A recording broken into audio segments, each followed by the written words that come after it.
हाँ, तो bivariate frequency distribution and chi square statistic. तो सबसे पहला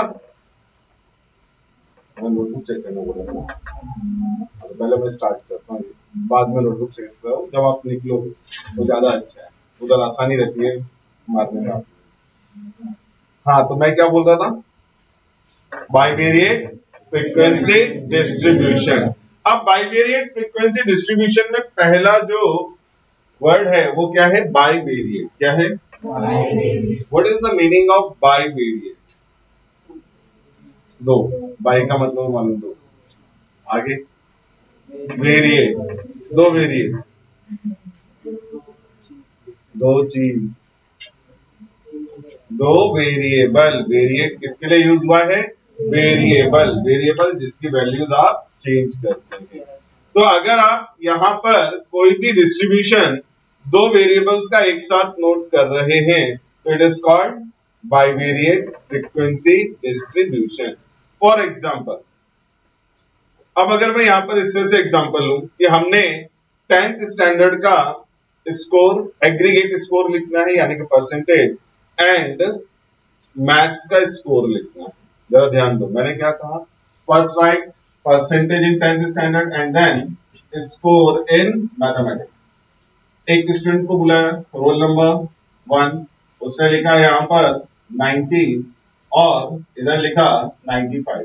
तो अंडरस्टूड है कि उसका एग्रीगेट स्कोर कितना है, 90%, और उसका मैथ्स में कितना आया है। किसी को डाउट इसमें?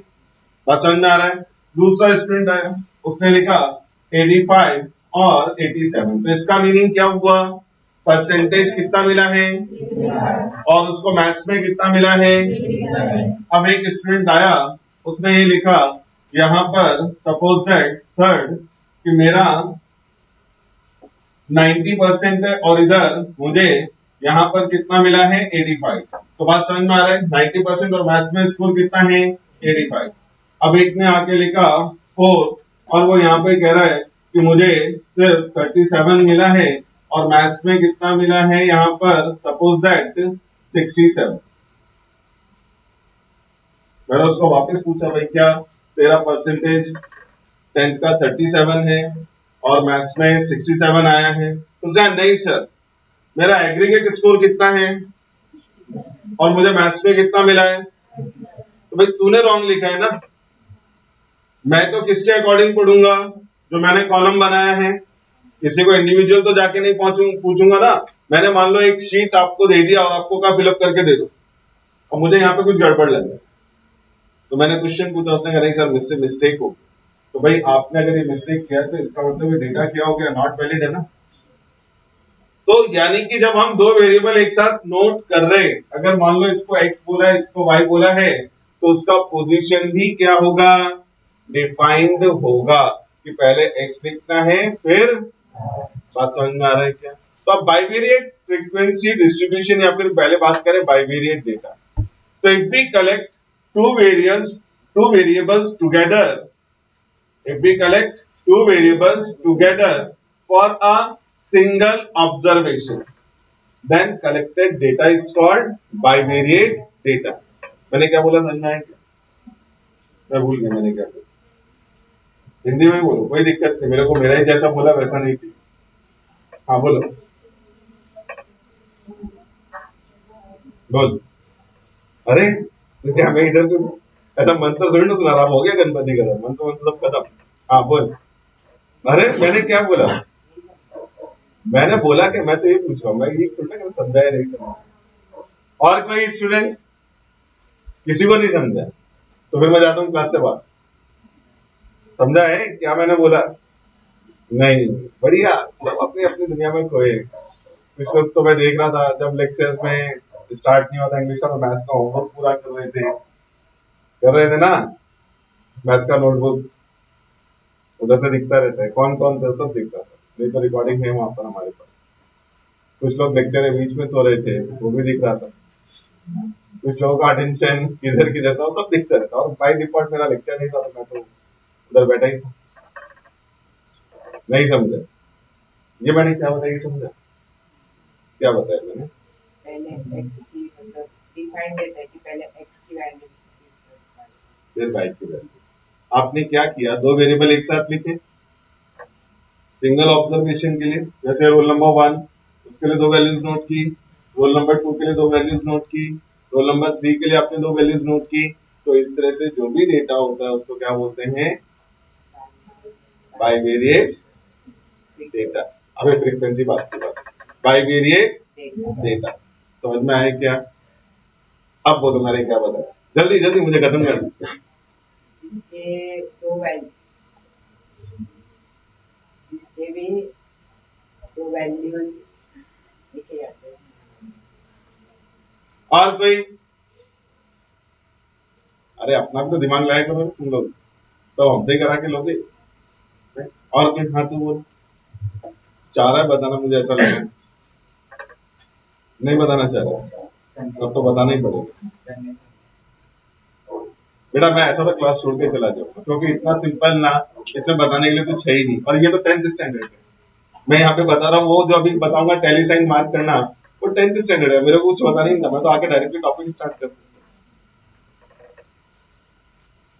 तो एक काम करते हैं, आज का लेक्चर कैंसिल कर देते हैं, क्योंकि शायद आपको मेरी आज बात समझ में नहीं आ रही। तो जब भी आपको इस तरह से लगेगा कि आप समझने के लिए बैठे, तो मुझे बताना, हम लेक्चर कंटिन्यू करेंगे। ओके, चलेगा ना? ये तो हाँ कह रहे नहीं। बेटा पूरा अटेंशन क्लास में रखो, ये बहुत सिंपल चीजें हैं जो मैं आपको बोल रहा हूँ। मैथ्स जब आगे जाएगा बहुत कॉम्प्लिकेटेड होगा। अगर ये सिंपल नहीं समझना तो बाद में तो छोड़ दो, और अपनी दुनिया में मत खोए रहो। मैं आपको हमेशा बोलता हूँ, जब टीचर आ जाता है क्लास में तो आपने सिर्फ उसकी बात सुननी है। मैं वापस रिपीट कर रहा हूँ, इसके बाद मैं वापस पूछने वाला हूँ, ठीक है? रिपीट करूं, आराम से रिपीट करो। If we collect two variables together, मतलब समझा क्या? दो वेरिएबल एक साथ collect for a single observation. किसके लिए? सिंगल ऑब्जर्वेशन मतलब जैसे रोल नंबर 1 के लिए दो डेटा, रोल नंबर 2 के लिए सिंगल ऑब्जर्वेशन है। For a single observation then collected data is called bivariate data. Number 1, number 2, number 2 वापस आ रहा हूं, बुक से पढ़ने की कोशिश मत करो। नंबर 2, अगर हम कोई भी डेटा इस तरह से कलेक्ट करें जिसमें एक ऑब्जर्वेशन के लिए दो वैल्यूज को नोट किया जाए, एक ऑब्जर्वेशन के लिए दो वैल्यूज को नोट किया जाए, तब इस डेटा को हम क्या बोलते हैं? Bivariate data. अभी समझा? अब मान लो ये इतने सारे स्टूडेंट बैठे हैं, मैंने सबको का हाइट और वेट नोट करते जाओ। क्या बोला? इधर हाइट और ये वेट, और यहाँ पे फिर से लिख दिया रोल नंबर 1 आया, उसने लिखा suppose that in centimetre 167 centimetre, और तो मुझे समझ में आया अगर वेट केजी में है, ये सेंटीमीटर में है, तो मैं क्या रीड करूंगा कि रोल नंबर 1 का हाइट कितना है और उसका वेट कितना है। बात समझ में आ रहा है? रोल नंबर 2 आके उसने लिखा 50, और यहां पर लिखता है वो 155।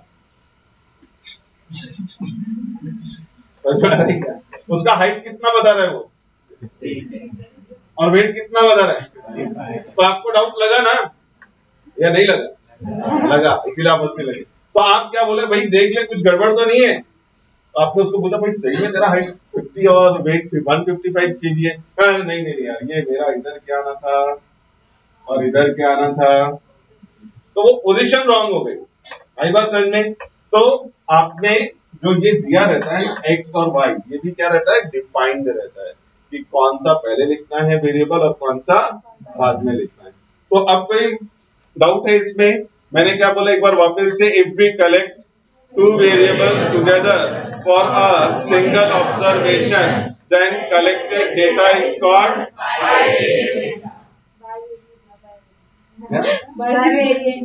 बाइवेरिएट या वेरिएबल डेटा। ठीक है?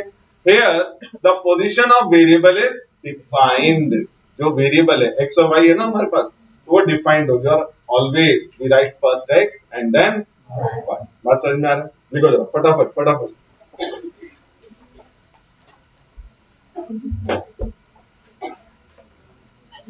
if we collect two variables together, if we collect two variables together for a single observation,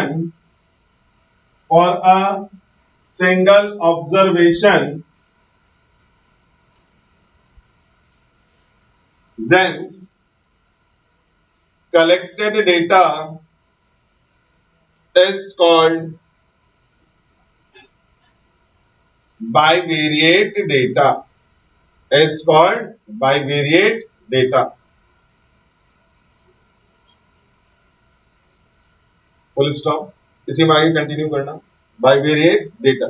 अब लिखो. Here the position of two variables. Here the position of two variables are defined.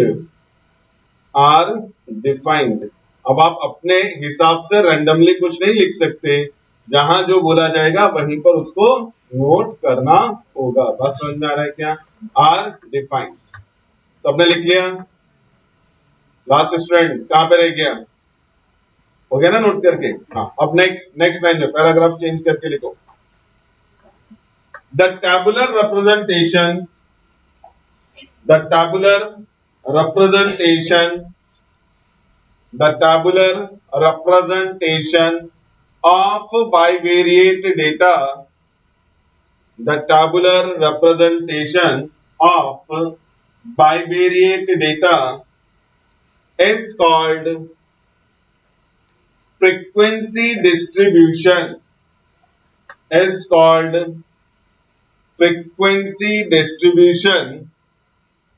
For bivariate data.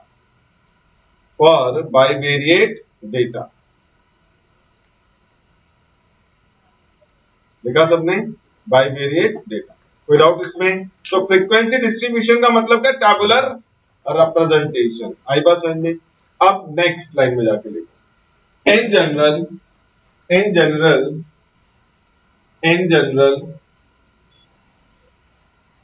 general, the bivariate frequency distribution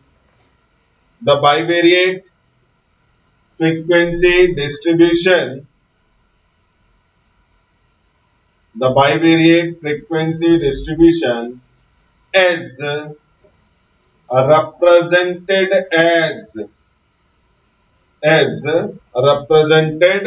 as.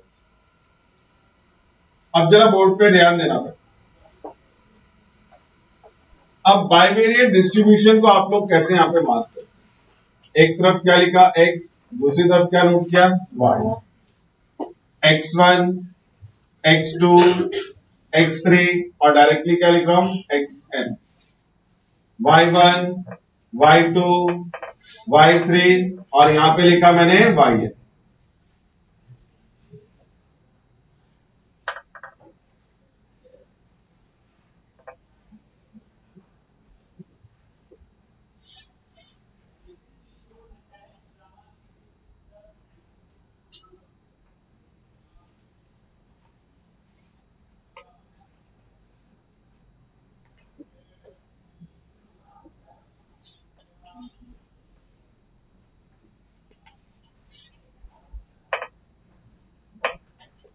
अब देख रहे हो distribution किस तरह से.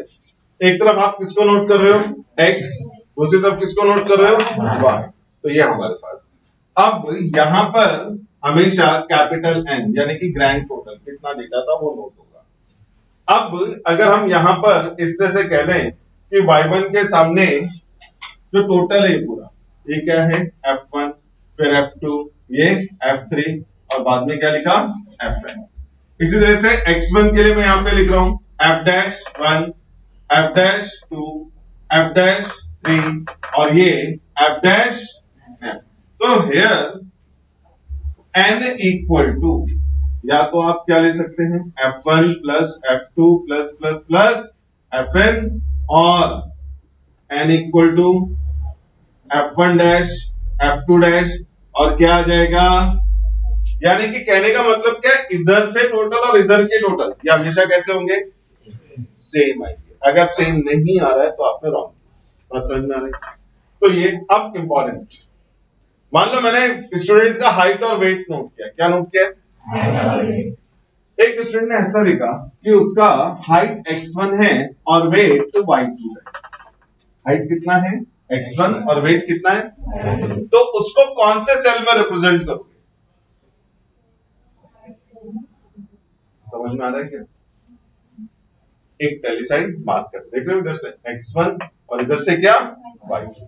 एक स्टूडेंट ने कहा सर मेरा हाइट x3 है लेकिन वेट क्या है, अब बोलो कहां पर रिप्रेजेंट करोगे इसको, x3 y2, कुछ समझ में आ रहा है, टेलीसाइन। अब अगर किसी ने लिखा सर मेरा यहां पर जो वेट है वो xm है और हाइट क्या है y3, अब कहां पर आएगा xm और y3, यहां पर एक टेलीसाइन मार्क कर देंगे। बात समझ में आ रहा है क्या, टेलीसाइन मार्क करते हो तो आपको एक और बातें मालूम है, क्या y के लिए क्रॉस करना, बात समझ रहा है, किसी को डाउट। अब मैं जो कुछ बातें पूछने वाला हूं वो जरा ध्यान देना, इसमें ये जो टर्म है या जो सेल्स है इसे बोलते हैं फ्रीक्वेंसी सेल्स, क्या बोलते हैं फ्रीक्वेंसी सेल्स। क्या ये माइनस में हो सकता है, इसके अंदर नंबर माइनस में हो सकता है,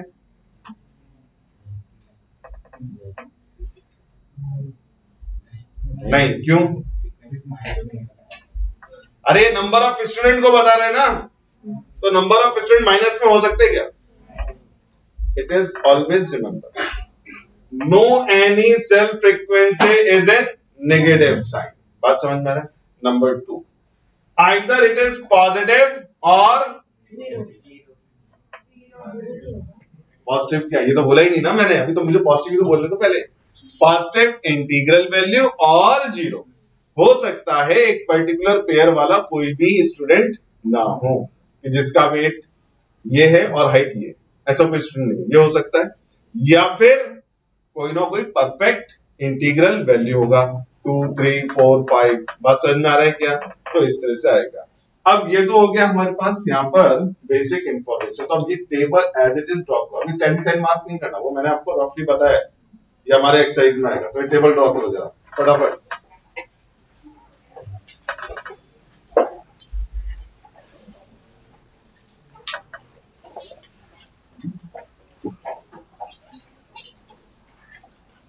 और जरा स्केल पेंसिल सब लेके आया करो, ऐसा ना हो कोई कॉन्ट्रैक्ट आप लोगों ने एक दूसरे के साइन करके साथ साइन करके रखा है, एक स्केल लेके आएगा दूसरा पेंसिल, तो म्यूचुअल अंडरस्टैंडिंग में हम लोग कॉन्ट्रैक्ट को फॉलो करते जा रहे हैं।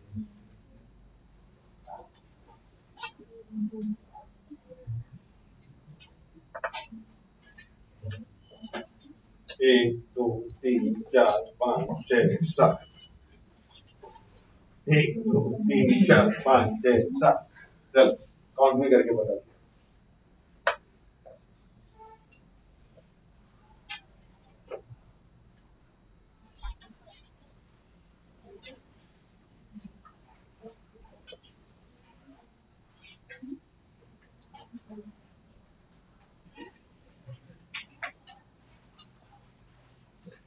निर्जा ज्यादा कॉलम बना दिए क्या,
here n equal to f1 plus f2 plus fn या फिर f1 dash f2 dash और f dash n। नीचे वाले ऊपर में f dash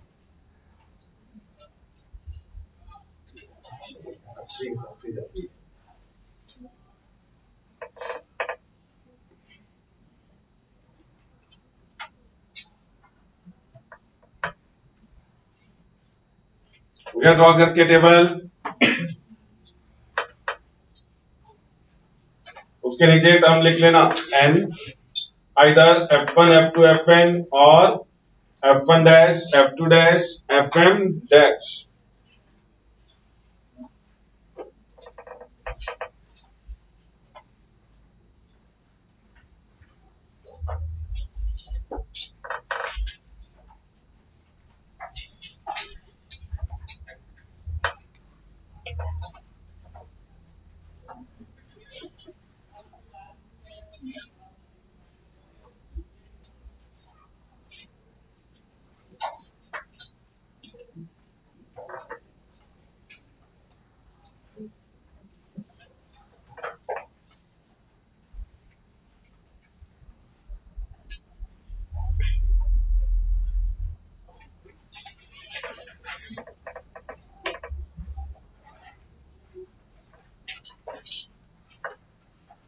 चलो हो गया कंप्लीट। अब नेक्स्ट हेडिंग डालो इंपॉर्टेंट नोट, जिसमें हम टेबल के बारे में कुछ इंपॉर्टेंट पॉइंट नोट करेंगे। इंपॉर्टेंट नोट नंबर 1, इसमें इससे से लिखो number 1, no any cell frequency, no any cell CELL, no any cell frequency as negative, as negative यानी कि माइनस में कोई नंबर आने वाला नहीं है। Number 2, any cell negative, any cell negative, sorry any cell frequency लिखना, एनी सेल फ्रीक्वेंसी इज, बेटा दोबारा स्टार्ट किया मैंने, एनी सेल फ्रीक्वेंसी, दूसरे पॉइंट पे आ गया मैं। Any cell frequency is either positive integral value, is either positive integral value और जीरो, और जीरो लिखा। Number 3, total number of cells, total number of cells equal to m into n, total number of cells equal to m into n, यानी कि कितनी रो है और कितनी column, उसका मल्टीप्लाई कर दो तो आपके पास क्या आ जाएगा, नंबर ऑफ सेल्स। समझ में आ रहा है क्या? अब next number 4, number of marginal distributions, number of marginal distributions equal to 2, number of marginal distributions equal to 2। अब जरा रुक जाओ यहाँ पे, मार्जिनल डिस्ट्रीब्यूशन का मतलब होता है सेपरेशन ऑफ डेटा। क्या होता है? कितने डेटा आपने लिखे थे? एक x दूसरा, तो इसका मतलब आप अगर इनको अलग अलग करके लिखेंगे तो कितने डिस्ट्रीब्यूशन बनेंगे? दो ही बनेंगे ना, एक x के लिए और एक y के लिए। Always remember, number of marginal distribution is equal to 2.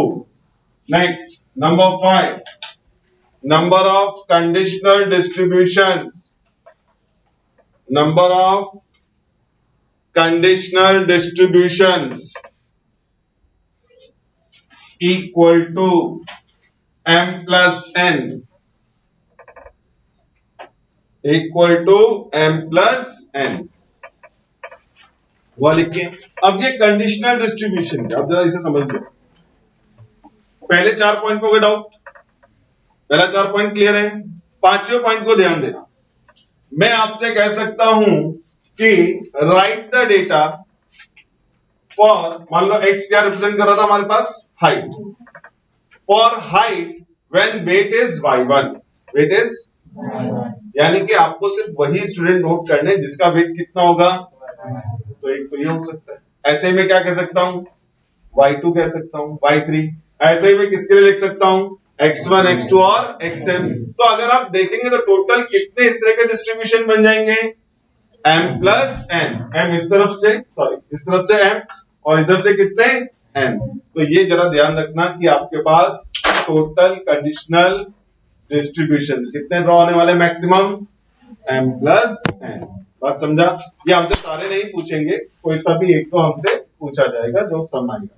अब आ जाओ, एक्सरसाइज ओपन करो जरा सभी स्टूडेंट। फर्स्ट एक्सरसाइज,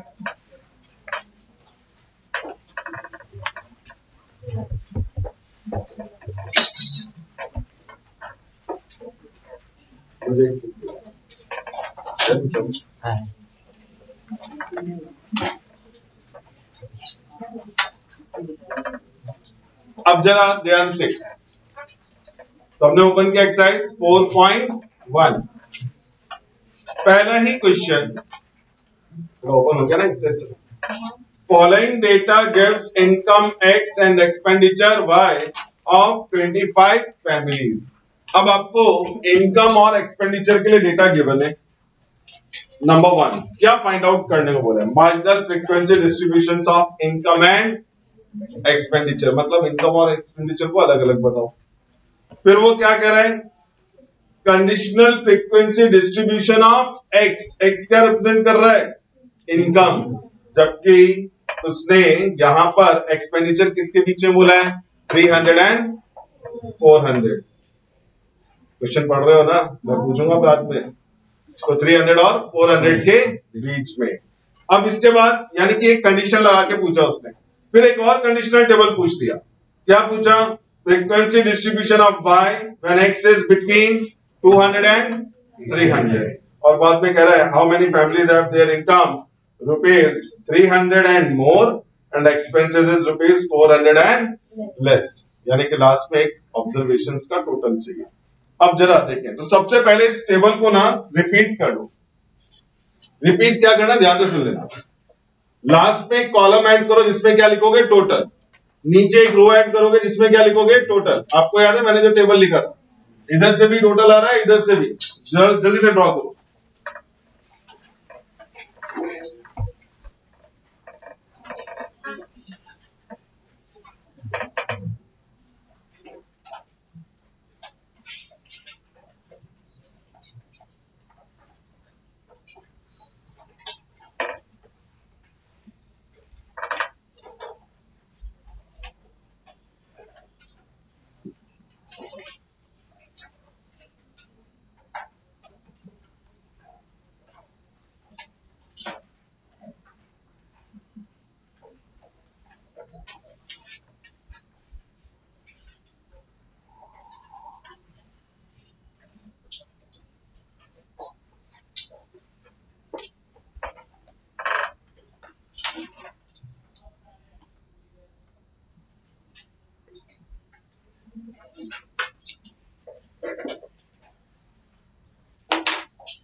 चलो हो गया ड्रॉ करके।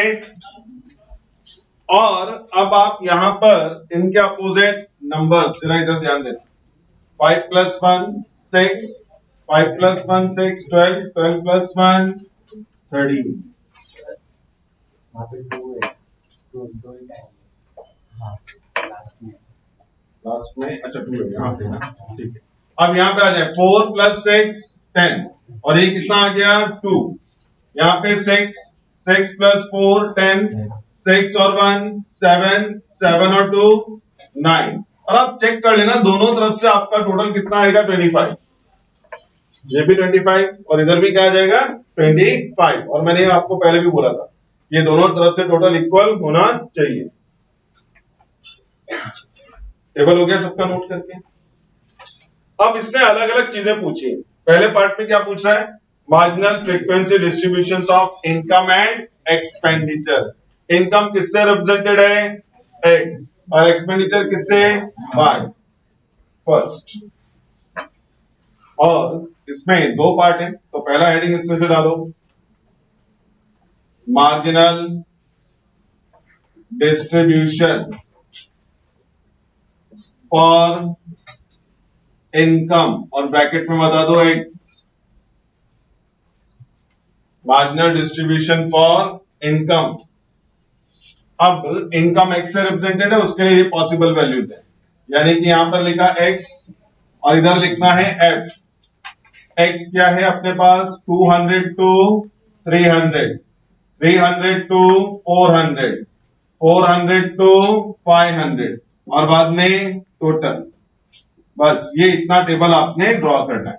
अब जरा देखो 200 एंड 300 के अपोजिट क्या नंबर दिख रहा है, इसके अपोजिट और इसके अपोजिट और ये टोटल कितना 25। बात समझ में आई क्या। तो x का वैल्यू यानी कि इसके लिए यहां पर टोटल है और y के लिए ये हमारे पास। अब सेम लिखो टेबल अपने आप। अरे तुम लोग बैठ के क्या करो, लिखने को बोला है साथ साथ, इसमें कोई बहुत समझने के लिए है नहीं कुछ भी। अरे यार तुम लोग ना, मैं मतलब खत्म करना चाहता हूं और तुम लोग चारों पास आराम से एकदम। कितना टफ क्वेश्चन है भाई, इतनी बड़ी बड़ी कैलकुलेशन कैसे होगा।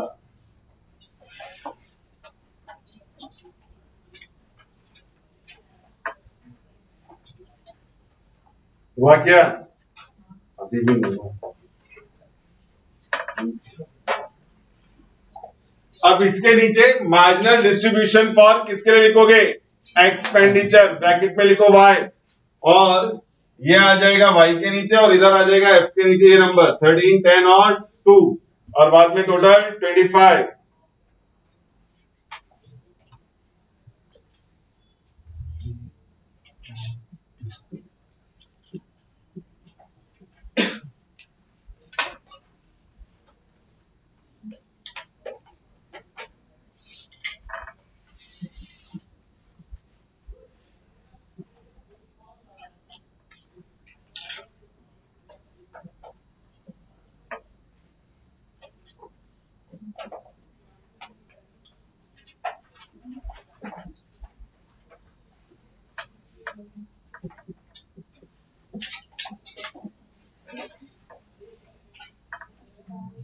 हो गया ना। पहले दो पार्ट में किसी को डाउट है क्या, मार्जिनल डिस्ट्रीब्यूशन का मतलब सेपरेशन ऑफ डेटा। आपने x और y को अलग अलग नोट आउट कर दिया है। अब आ रहे हैं पार्ट नंबर 2 के लिए। हो गया तो स्टार्ट करूं पार्ट नंबर 2। मुझे पता है क्या लग रहा है, सॉल्यूशन से ज्यादा ना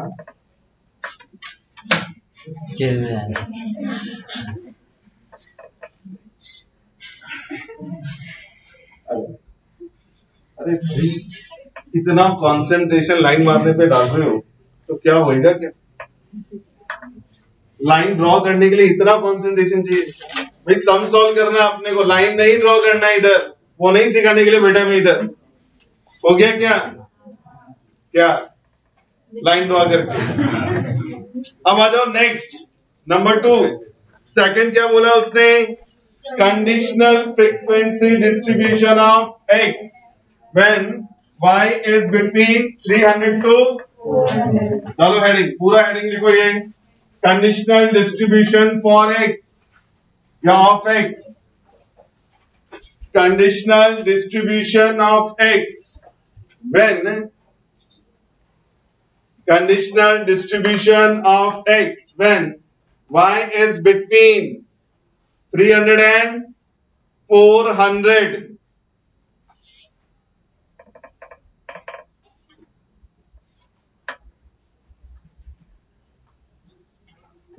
तो x के लिए जो आपने ग्रुप लिखे थे वो पूरे आ जाएंगे, यानी 200 to 300, 300 to 400, 400 to 500 और वापस टोटल। अब जरा ध्यान देना, ये लिख लो पहले x के लिए सारी फ्रीक्वेंसी वो ग्रुप लिखो पहले।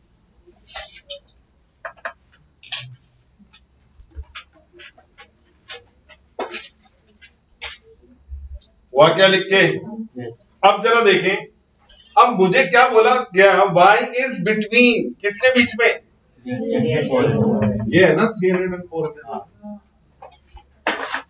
कुछ है क्या,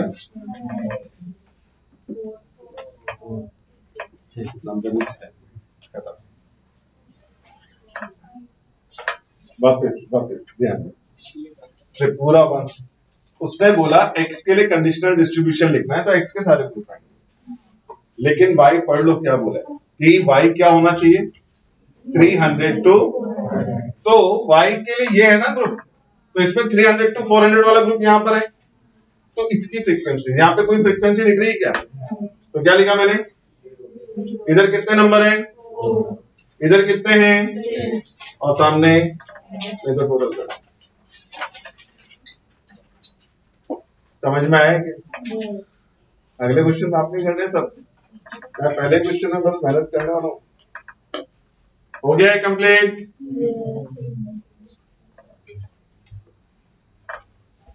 जब तक नेक्स्ट हेडिंग डाल के रखो, रुको मत। Conditional frequency distribution of y when x is between 200 and 300। तो पार्ट नंबर 3, इस बार y के लिए आपको लिखने को बोला है, तो y की सारी क्लासेस आ जाएंगी 200 to 300, 300 to 400, 400 to 500 और फिर फ्रीक्वेंसी। कोई स्टूडेंट अपने आप बताएगा कौन सी फ्रीक्वेंसीज नोट होंगी। अब देखो उसने x किसके पीछे बोला है 200 और 300 ना, तो ये वाले नंबर, तो पहला क्या आ जाएगा, फिर और इधर टोटल 6। बात समझ में आया क्या, अभी मेरे लिखने के बाद तो नहीं, सिर्फ मैंने कहां से लिखा है, वापस देखो y के लिए मैंने सारी क्लासेस लिखी और x बोला है 200 और 300 के बीच में होना चाहिए, तो x का 200 300 का कॉलम ये चल रहा है, तो इसमें पहला नंबर क्या दिख रहा है 6, दूसरा, तीसरा, अब नेक्स्ट पार्ट नंबर 4, थर्ड तक हो गया सबका complete. Part number 4, how many families have their income ₹300 and more and expenses ₹400 or less या and less, तो ऐसा लिखो जरा यहाँ पर। The number of families, number 4 के लिए, the number of families have their income ₹300, have their income ₹300 and more and expenses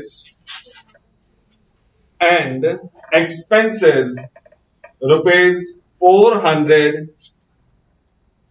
and less, ₹400 and less equal to, अब बोलो मुझे क्या क्या ऐड करना, क्वेश्चन पढ़ लो जो आपने लिखा है। इनकम किससे ज्यादा बोला है, अब यही है ना 300 से ज्यादा वाले, मतलब ये दो आप, और एक्सपेंडिचर किससे 400 एंड लेस। तो भाई यहां तक तो ज्यादा है ना ये 400 टू 500, यानी कि ये दो बात समझ में आ रही है।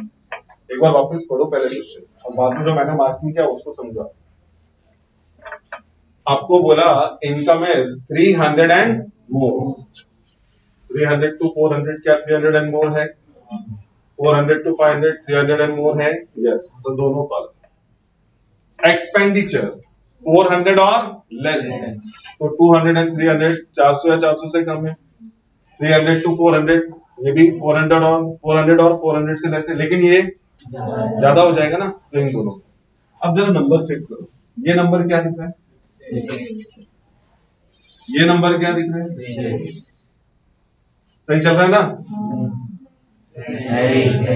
कुछ लोग तो फिर भी सही, ये तो लेना ही नहीं है ना, ये लेना है, तो इसका मतलब ये मार्किंग नहीं, यहां से 6, आगे क्या 1, ये खत्म हो गया। अब इधर 4, नेक्स्ट 6, 6, इसको भी सर्कल कर देते हैं। अब ये 6 प्लस 6 12 16 17, तो 17 फैमिलीज ऐसी हैं जिनका इनकम 300 एंड मोर है बट एक्सपेंडिचर 400 और लेस है। बात समझ में आई क्या, ये लास्ट पार्ट समझ में आ रहा है किस तरह से लिया, और बहुत सिंपल है। अगर मैं अपने लिए लिखूं तो मैं ज्यादा टेंशन नहीं लेता।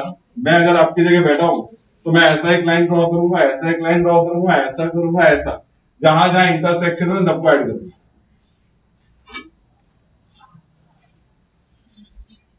दिमाग लगा, समझ में आया क्या किया मैंने, मेरे को जो चाहिए ये 2 कॉलम चाहिए, मैंने ऐसे लाइन डाला, ये 2 रो चाहिए, और एंड का मतलब कॉमन चाहिए, तो जहां जहां इंटरसेक्शन हुआ, इस जगह इंटरसेक्शन हो रहा है तो 5 प्लस 1 6, यहां पर इंटरसेक्शन हो रहा है लाइन का 1, यहां पर इंटरसेक्शन हो रहा है 4, यहां पे इंटरसेक्शन हो रहा है, टोटल आ गया 17। चलो सबने 17 लिख लिया, अभी वो भी लिखने वाला है 6 plus 1 plus 4 plus 6,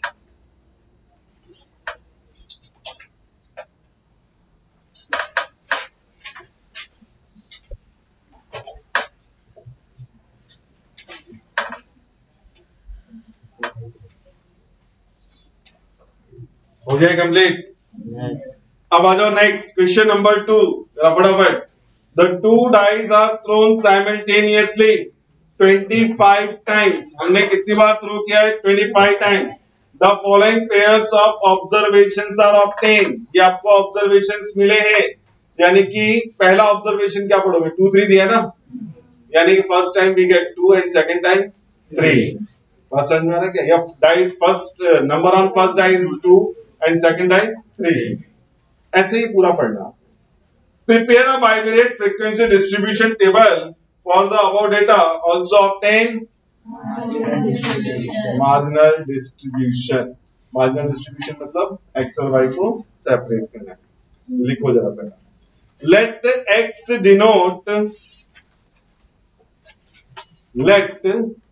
denote numbers on first die, numbers on first die या dice लिखा, and y denote number on second dice, number on second die।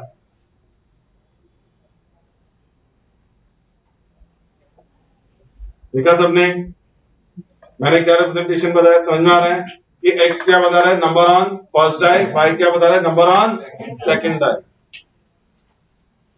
सबका हो गया लिख के। रितिका जरा मुझे पढ़ के बताओ फर्स्ट डाइस पे सबसे स्मॉलेस्ट नंबर कौन सा और सबसे लार्जेस्ट नंबर कौन सा है, बाकी लोग भी पढ़ के रखो।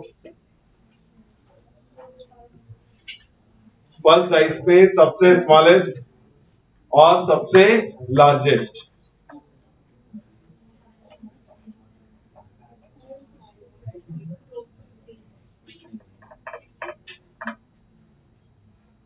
फर्स्ट डाइस पे सबसे स्मॉलेस्ट नंबर क्या है 2 और लार्जेस्ट 6 भी हो सकता है। हाँ मतलब वो तो हाँ। अरे क्वेश्चन पढ़ना बेटा, तू कहाँ है? एकदम खतरनाक हालत है तेरी क्लासरूम के अंदर इस वक्त। पढ़ा गया सबने? पेयर पढ़े तो पैर नहीं पेयर तो 2 3 2 5 5 5 एंड सो ऑन। अगर आप देखेंगे तो पता चलेगा फर्स्ट डाइस पे स्मॉलेस्ट नंबर 2 है और हाईएस्ट नंबर क्या है 6। सेकंड डाइस का हाईएस्ट सॉरी स्मॉलेस्ट नंबर और हाईएस्ट नंबर 5। एक बात समझ में आ रहा है क्या कि हम जब सेकंड डाइस के नंबर लिखेंगे तो 6 लिखने का जरूरत है क्या, और फर्स्ट डाइस का नंबर लिखेंगे तो 1 लिखने का जरूरत है क्या? क्योंकि किसी को आया ही नहीं 1, यानी फर्स्ट डाइस ने 1 शो किया नहीं। तो जब आप x के लिए नंबर नोट करेंगे तो इट इज 2 3 4 5 6। जब सेकंड डाइस का नंबर नोट करेंगे तो 1 2 3 4 5। समझ में आ रहा है? तो अब ये डिस्ट्रीब्यूशन जरा ध्यान दो। अब करना क्या है हमने डिस्ट्रीब्यूशन के लिए टेबल, तो x यानी कि फर्स्ट और y सेकंड डाइस हमने डिस्कस कर लिया 2 3 4 5 6। इधर क्या डिस्कस किया था? 1 2 3 4 और बोथ साइड्स क्या होगा टोटल। चलो जरा जल्दी से टेबल ड्रॉ करो।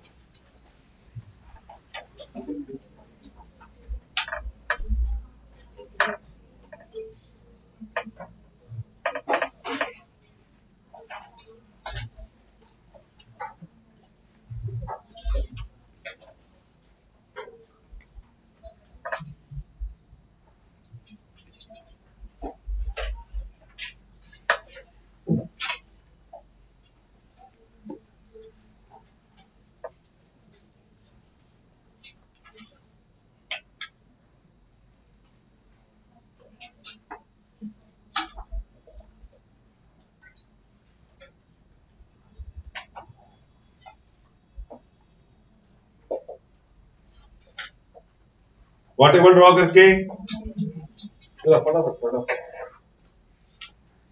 अब टेबल ड्रॉ करने के बाद कोई एक स्टूडेंट डेटा रीड करेगा, सिर्फ एक, और बाकी सब लोग मार्क करेंगे। ऋग्वेद तू डेटा रीड कर। पहला पेयर बोल बेटा 2, 3। अब बोर्ड पे एक देख लो पहला x2 y3, यहां पर एक टेनिस है 2, 5। 2 5, ये आ गया। नेक्स्ट 5, 5। 5 और 5। नेक्स्ट 4, 5। 4 5। नेक्स्ट 6, 4। 6, इधर से 4, ये आ गया। नेक्स्ट 3, 2। 3 2। नेक्स्ट 5, 2। 5 2। नेक्स्ट 4, 1। 4 और 1, ये आ गया। नेक्स्ट 2, 5। 2 5। नेक्स्ट 6, 1। 6 1, ये भी हो गया। Next 3, 1। 3 1। Next 3, 3। 3 3। Next 4, 3। 4 3। Next 4, 5। 4 5। Next 2, 5। 2 5। Next 3, 4। 3 4। Next 2, 5। 2 5। Next 3, 4। 3 4। Next 2, 5। 2 5। अब ये 4 ऑलरेडी हो चुके हैं, क्रॉस कर देना है। नेक्स्ट 4, 3। 4 3। नेक्स्ट 5, 2। 5 2। नेक्स्ट 4, 5। 4 5। नेक्स्ट 4, 3। 4 और 3। नेक्स्ट 2, 3। 2 3। 4, Okay, 1। अभी है और हाँ 4 1। अभी हो गया एकदम। अब देख लो मार्क हो गया। मैं वापिस कर रहा हूँ, ये कोई बहुत ऐसा नहीं कि बहुत बड़े बड़े फॉर्मूले अप्लाई करने, सिर्फ आपने प्रॉपर मैंने एक बताया था, उसके बाद सबने प्रॉपर मार्क किया होगा। अब बाकी तो आपको मालूम है 1 2 3 और 1 4, 1 और 2 3, 2 1 3 3 3 6, 2 और 1 3, 5 8 9, कैपिटल एन बाद में लिखता हूं। 2 और 5 7, 1 2 3 5, 2 5 8, 2 और 1 3 2। अब दोनों साइड से टोटल करो 4 3 7 13 और 3 16 और 9 25 7 5 12 20 25 और आपको मालूम है ना 25 ऑब्जर्वेशन थे क्योंकि उसने स्टार्टिंग में बोला था हमने कितनी बार रिपीट किया 25 हुआ ना तो बहुत मुश्किल तो नहीं था तो अब लिखो नेक्स्ट लाइन में जाके marginal distribution for x marginal distribution for x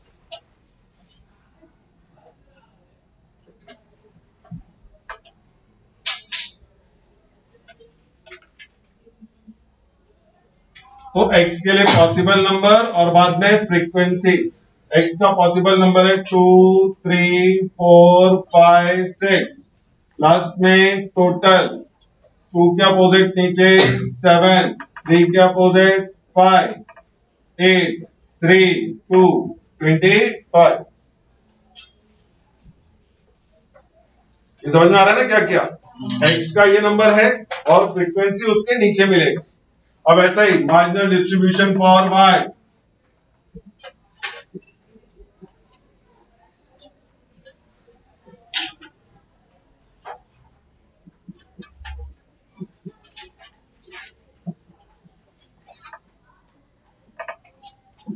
तो y के लिए possible value 1 2 3 4 5 opposite number 4 3 6 3 9 total 25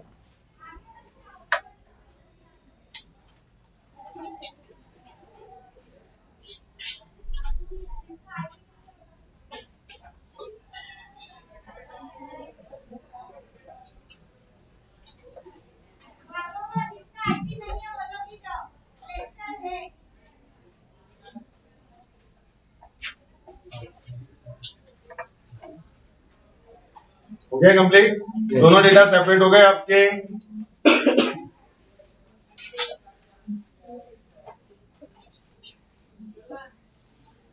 अब आ जाए next question number 3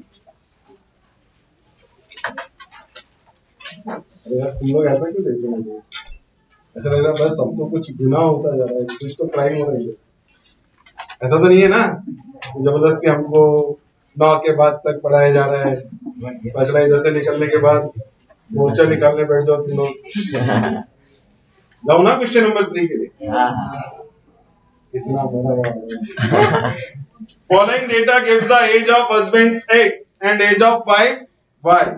In year, construct a bivariate frequency distribution table and find marginal distributions. Find the conditional frequency distribution of age of husbands when the age of wife is 23. तो आपको conditional distribution किसका बताना है? Husband के लिए जबकि wife का as कितना बोला उसने अब यहाँ पर एज ऑफ हस्बैंड किससे रिप्रेजेंटेड है एक्स यानी कि लास्ट बता रहा हूं मैं कंडीशनल टेबल एक्स के लिए बना जबकि आपको ये ध्यान रखना वाई क्या होना चाहिए 23 होना चाहिए अब जरा मुझे देख के बताओ एक्स में लोएस्ट वैल्यू क्या है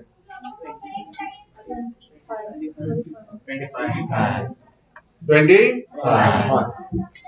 और इसका हाईएस्ट वैल्यू 29 तो बात समझ में आ रहा है 25 26 27 28 29 वाई वाई के लिए देखो लोएस्ट एज कितना दिया है और हाईएस्ट 23 19 20 21 मार्किंग समझ में आया था जल्दी से टेबल ड्रॉ मैं आपसे कराऊंगा इस बार और देखते हैं कितने अलग अलग डिस्ट्रीब्यूशन बनते हाँ यही है बेटा जल्दी क्या हो गया उसे क्या पूछ रही है टेंशन में आ गई क्या हिमांशु इतना सारा डेटा कैसा बात करेंगे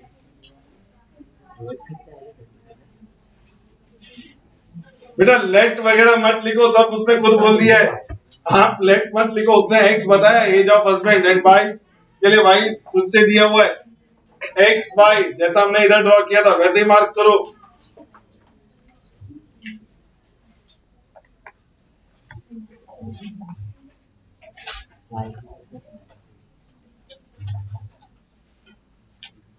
और x के लिए आपने मुझे बताया था लोएस्ट वैल्यू इज 25 सॉरी 25 26 27, 28, 29 और y के लिए 19, 20, 21, 22, 23।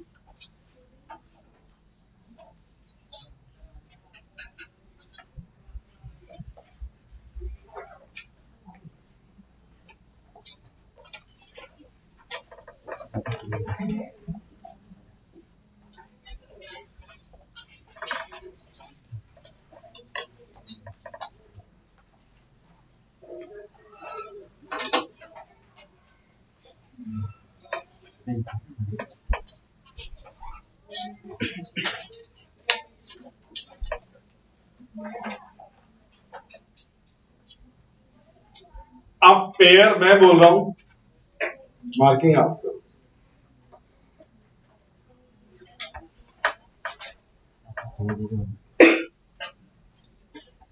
और ना प्रॉपर सुन के मार्क करना, वरना फिर एक दूसरे का नोटबुक ढूंढते रहोगे, उसमें एक लाइन क्यों, मेरी में 2 लाइन क्यों। पहला पेयर है 27, 21।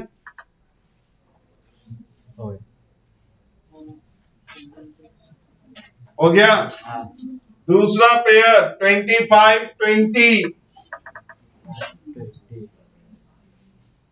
Next pair 28, 20। Next pair 26, 21। Next pair 29, 23। Next pair 27, 22. After that 28, 20. Next 26, 20. 25, 19. 25 and 19. Next again repeat 25 and 19. Next 27, 23. हो गया यहां तक। अब next 26, 19. Next 29, 23. After that 25, 23. Next 27, 22. Next 26, 21. Next 25, 20. Next 28, 22. After that 25, 23. Last 27, 22.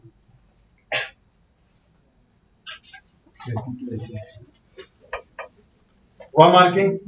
अब ये टोटल 2, 1, 3 क्या है 5, 3, 4, 5। अब इधर से 6, 4, 5, 3, 2 टोटल 8, 3, 11 और 4, 15 और 5, 20, 6, 10 और ये भी 10, 20। पहुंचा क्या सबके में? अब नेक्स्ट इसमें क्या बोला था इसमें? Find the marginal distribution. तो marginal distribution for X and marginal distribution for Y, जरा अलग कर दो डेटा को। मार्जिनल डिस्ट्रीब्यूशन फॉर एक्स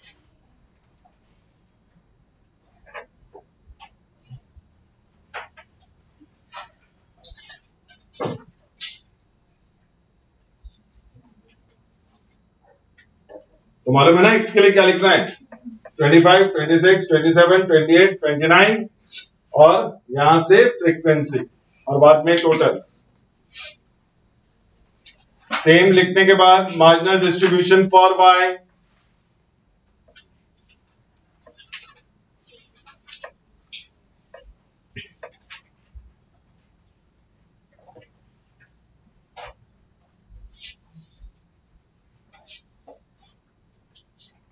और y के लिए नंबर्स क्या आ जाएंगे 19, 20, 21, 22, 23।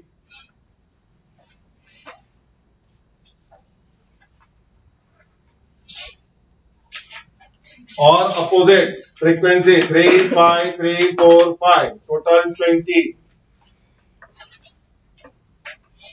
हुआ क्या। अब नेक्स्ट क्या लिखना है कंडीशनल डिस्ट्रीब्यूशन फॉर x सिर्फ इतना लिखो और हम लोग उसे क्या कर देंगे टेबुलर कर देंगे। Conditional distribution for x।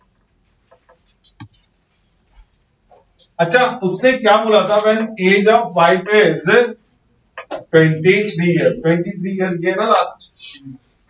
तो हम क्या कर रहे हैं x का वैल्यू 25, 26, 27, 28, 29 वापस टोटल।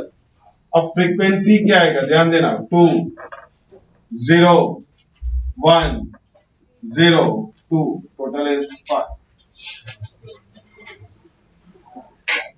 ये समझ में आई कैसे लिखा। तो वाइफ का एज क्या बोला था 23। तो ये वाइफ का एज 23 यानी कि ये रो लेना है अपने को। तो 25 के नीचे क्या आ रहा है 2, 26 के साथ 0, 27 के साथ 1, 28 0, 29 2। ये लिखा है ना सबने। जब बाहर निकलोगे तो नोटबुक दिखेगा तो पता चलेगा आपने क्या लिखा था।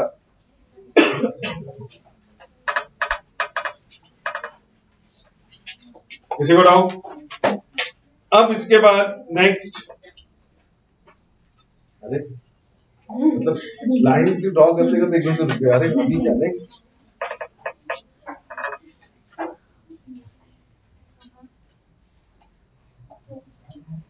अभी आईटी का लेक्चर है ना 9 बजे। ये भी शायद सर आया। चलो ठीक है कर लेंगे इसको। थोड़ा तुम्हारा पेपर कभी है ये टॉपिक आ रहा है ना कभी है कभी मंडे को है ना तो आपको टाइम मिलेगा तो आने वाली लेक्चर को नहीं आने वाली कल तो आएगी ना।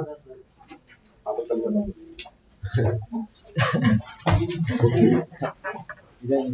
अरे मेरा मुझे टाइम